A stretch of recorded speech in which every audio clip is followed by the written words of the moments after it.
ତ ହାଏ ସାଙ୍ଗମାନେ, ଆପଣମାନେ କେମିତି ଅଛନ୍ତି?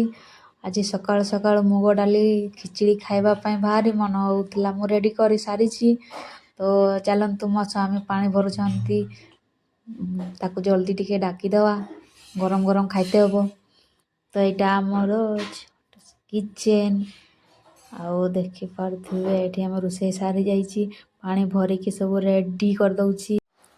ତ ଆସ ଆମେ ଦେଖିବା ମୁଗ ଡାଲି ଖିଚିଡ଼ି କେମିତି ହେଇଛି। ତ ଏଠି ଟିକେ ସିଟି ବାଜୁଥିଲା, ବାକି ଥିଲା ସିଟି ବାଜିବାର। ତ ଏବେ ମୁଁ ଢାକଣିଟାକୁ ଖୋଲିଦେଲି।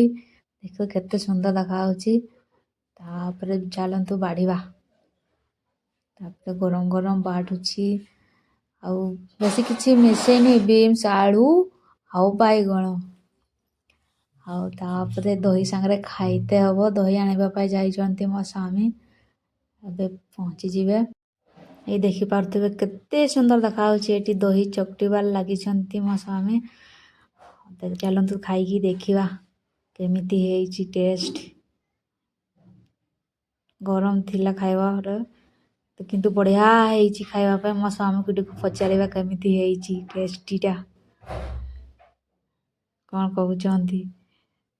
ଖାଇକି ଦେଖିଲେ କହୁଛନ୍ତି ବଢ଼ିଆ ହେଇଛି ଖାଇବାର। ଚାଲନ୍ତୁ, ବାଏ ବାଏ।